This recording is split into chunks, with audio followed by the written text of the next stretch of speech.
Gracias por estar nuevamente en mi canal Mario Libertucci Ingeniería. Gracias por suscribirte y gracias por ver este video hasta el final, que te prometo que va a estar muy interesante para nosotros los ingenieros mecánicos. Hoy voy a hablarles de un tema muy interesante. Y digo que es muy interesante porque nosotros los ingenieros mecánicos somos buenos mecánicos, pero no somos ingenieros eléctricos o electricistas. De los cuales tengo muchos amigos, de los cuales he aprendido muchas cosas. Y antes de empezar con este tema de hoy, que es cómo seleccionar un motor eléctrico, quiero decirles que no voy a hablar ni de voltajes, ni de corrientes, ni de amperaje, ni nada de eso. Voy a hablar desde el punto de vista mecánico en un motor eléctrico, que parece una tontería, pero no lo es. Y para eso, para explicarle un poco eso, les voy a hablar de una anécdota que me pasó a mí, creo que hace más de 30 años. Sí, sí, seguramente hace mucho más de 30 años. Y es que en una oportunidad tenía que comprar un par de motores eléctricos y convine una entrevista con un suplidor. Y bueno, la pregunta del suplidor, bueno, ¿qué características necesitas de tu motor eléctrico? Y bueno, yo le digo, bueno, sí, el voltaje trifásico. No, no, me dijo, no, no, no, no, no, no. Vamos a hablar desde el punto de vista mecánico.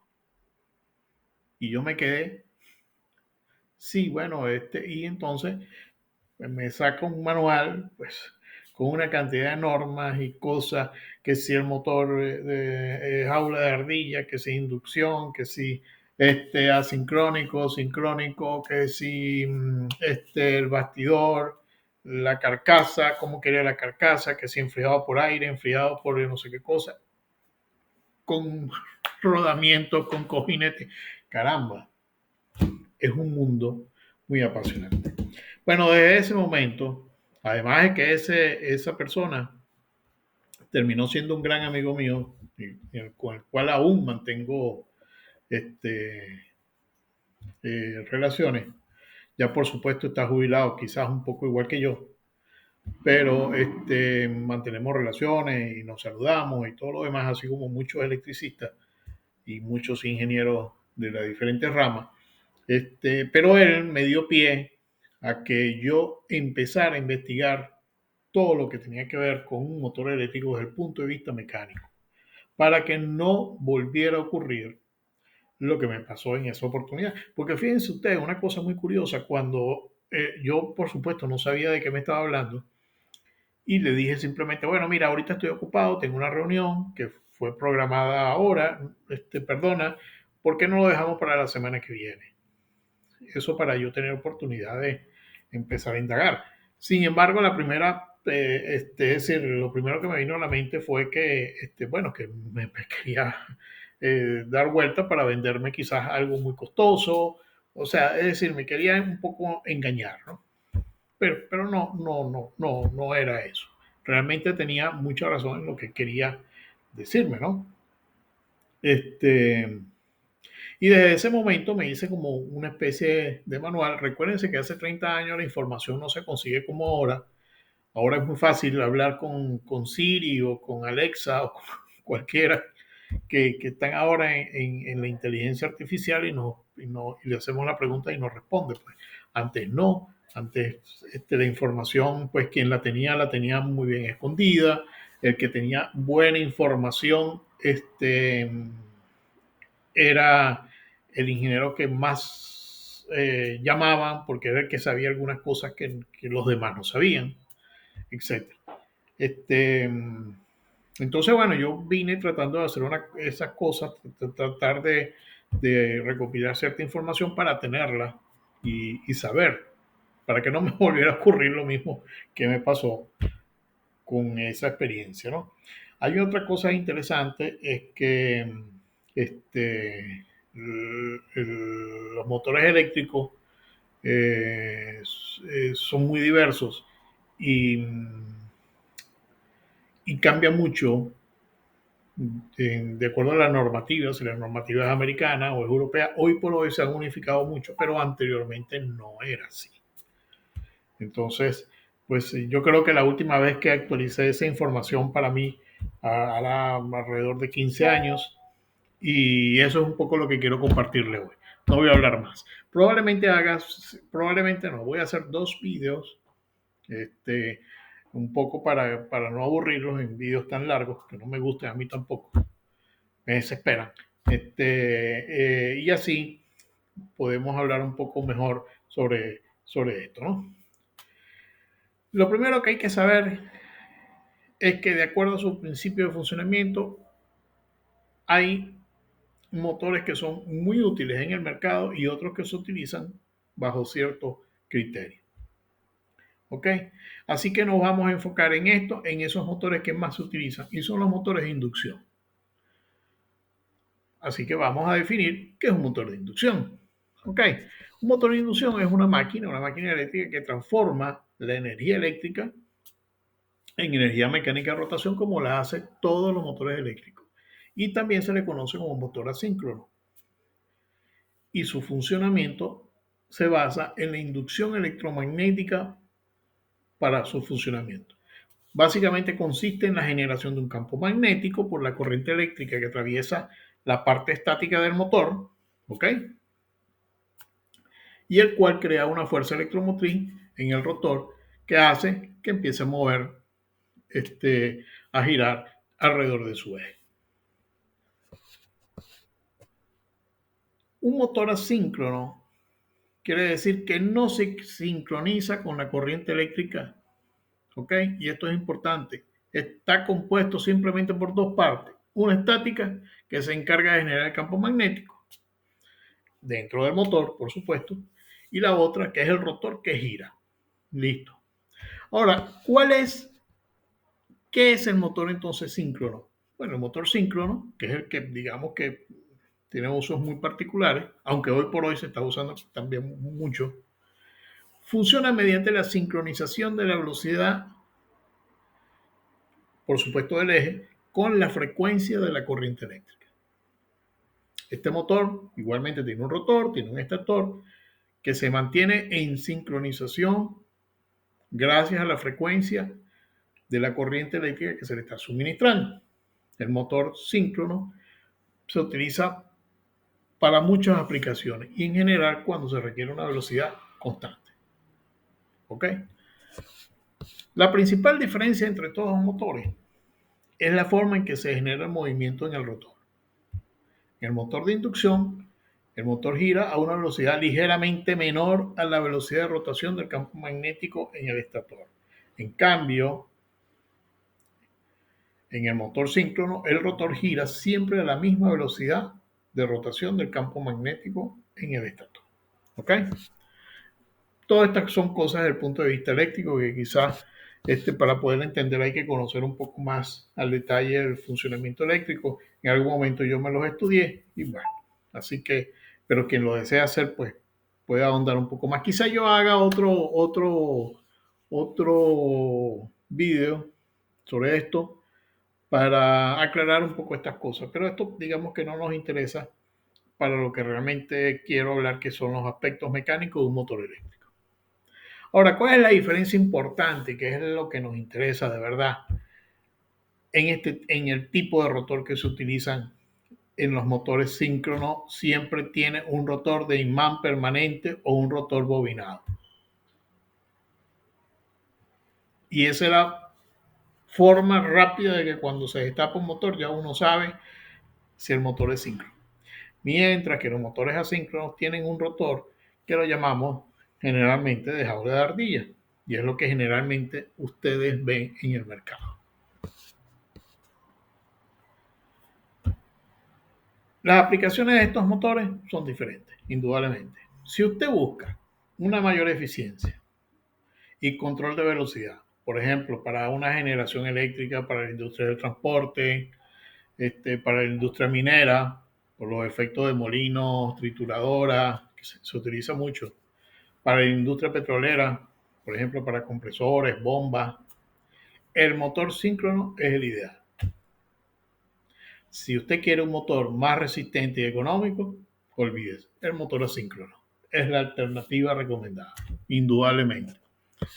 No les he dicho que este video los voy a acompañar con un documento que yo elaboré y que le voy a dejar abajo en la descripción del video un enlace donde ustedes pueden descargar ese documento en mi plataforma. Y ahí hay algunos dibujos o figuras donde más o menos nos dan la idea y donde inmediatamente ustedes pueden ver o pueden saber definir cuando se destapa un motor si es asíncrono o síncrono. ¿Ok? Bueno, los motores de inducción vienen en una gran gama de diferentes tamaños, estilos, determinados y limitados por las opciones de diseño, otras veces por el resultado de las, ¿cómo se llama?, de las necesidades de un cliente particular. Pero por lo general, los factores que rigen la construcción de, de esas máquinas eléctricas o esos motores eléctricos es su protección. La carcasa, muy importante. La clasificación de la máquina, es decir, su potencia, sus revoluciones por minuto y de qué manera, como tercer punto, y de qué manera va a actuar con el equipo que se va a accionar. Es decir, si el montaje va a ser vertical o si el montaje va a ser horizontal. Esas son las tres características muy importantes que definen todas digamos, las opciones que nosotros necesitamos conocer a la hora de escoger un motor eléctrico. En este video, que es el número 1, la parte 1, vamos a hablar de la carcasa. Y los demás puntos los vamos a dejar para un segundo video. ¿Y por qué la carcasa es el punto más importante? Porque es lo que protege el motor. Y creo que es el más largo, ¿no? En general, el tamaño y el montaje de un motor eléctrico y la carcasa tiene el impacto en su apariencia. Usted ve el motor y parece que un motor es totalmente diferente al otro solamente porque la carcasa es diferente. ¿Ok? Porque inclusive la carcasa tiene que ver mucho con la construcción y el rendimiento acústico del motor. ¿Ok? En los casos de motores pequeños, la opción para la carcasa, fíjense ustedes, aquí vamos a utilizar unas nomenclaturas de las normas. Que yo aquí no les voy a hablar mucho sobre eso porque es muy fastidioso, pero todo lo defino, es decir, el tipo de norma, qué significa, todo ese tipo de cosas se los defino en el documento que tiene un enlace para que ustedes lo descarguen, si lo quieren descargar, ¿ok? Bueno, en el caso de los motores pequeños, generalmente la carcasa se limita a que son parte integral del bastidor del motor, los soportes del cojinete, por supuesto del eje, y por lo general están totalmente cerradas y refrigeradas por ventilación. Es lo que se llaman los TEFC. Totalmente cerradas sin ventilación, que son los TENB, y abiertas a pruebas de goteo, que son los ODP. Solamente por cultura general, que lo voy a hacer solamente en este momento, para no repetirlo nuevamente, pero se los digo otra vez, abajo los enlaces están perfectamente bien definidos en qué consiste cada una de estas nomenclaturas. ¿Ok? Entonces, ¿qué es un TEFC? Es lo que se llama es un tipo de motor eléctrico que está completamente cerrado para protegerlo del polvo y la humedad. El ventilador externo se utiliza para enfriar el motor, asegurando su rendimiento y durabilidad.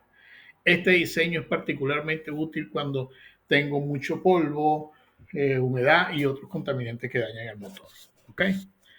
El TENB son motores eléctricos que como el caso anterior, están completamente cerrados, pero no tienen sistema de ventilación externo.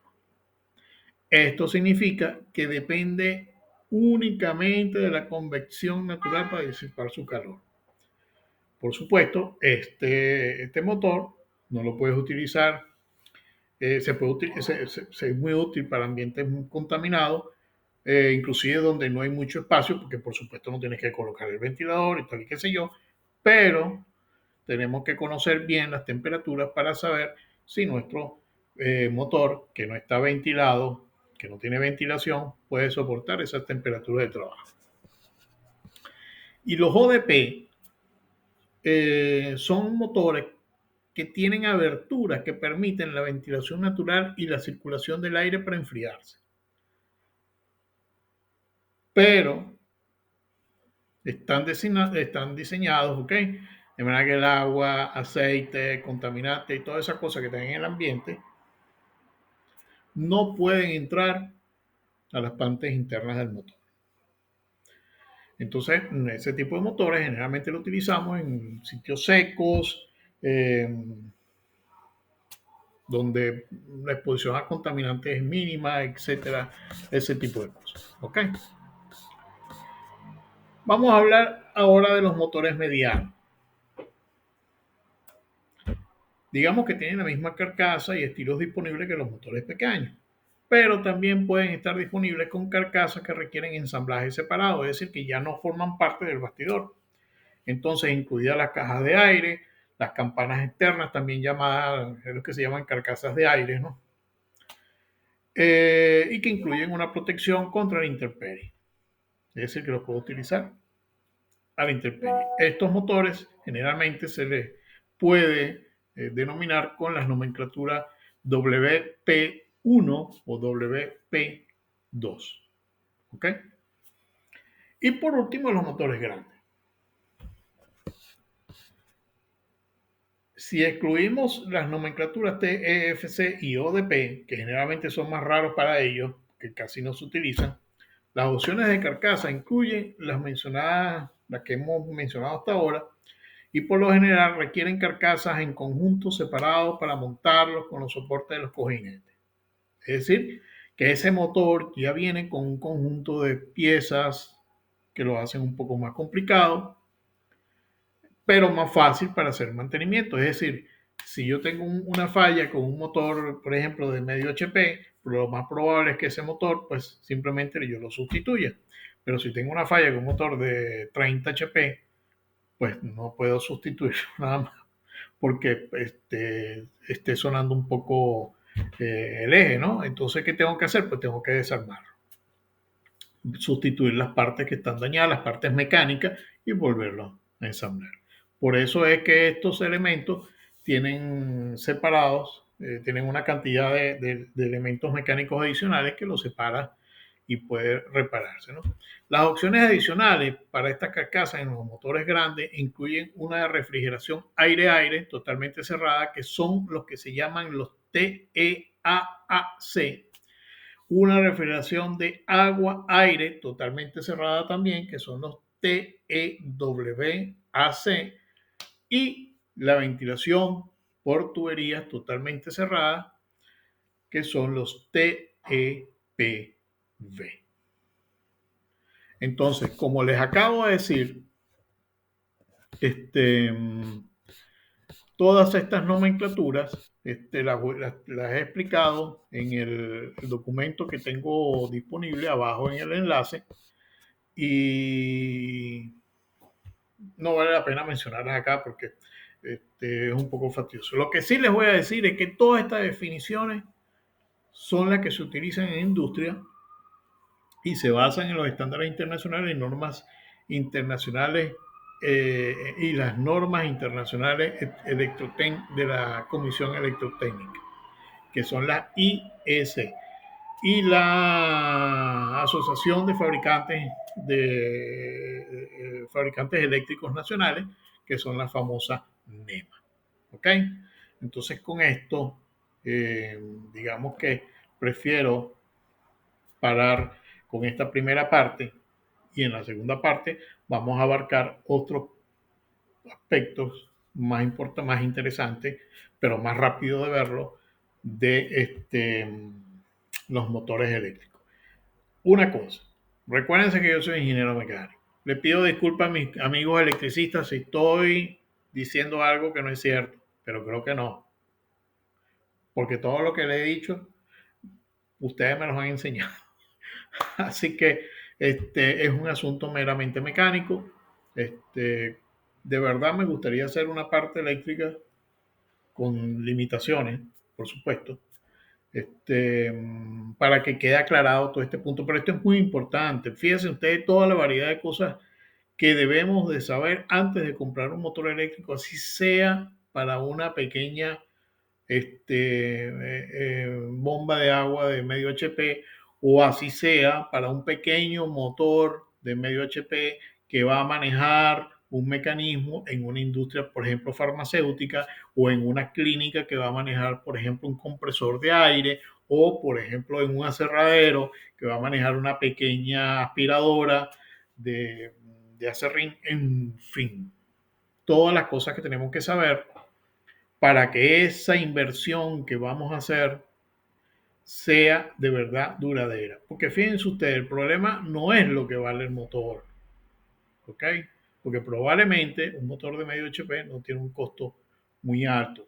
El problema es que tengo que parar la bomba de agua, que tengo que parar el compresor de la clínica, que tengo que parar el mecanismo en la industria farmacéutica y que tengo que parar la aspiradora de acerrín en el aserradero. Y eso pues repercute en toda la actividad. Bueno, gracias por ver este video hasta el final. Gracias por suscribirte. Gracias por regalarme un me gusta. Y recuerda que nos vamos a la segunda parte. ¿Ok?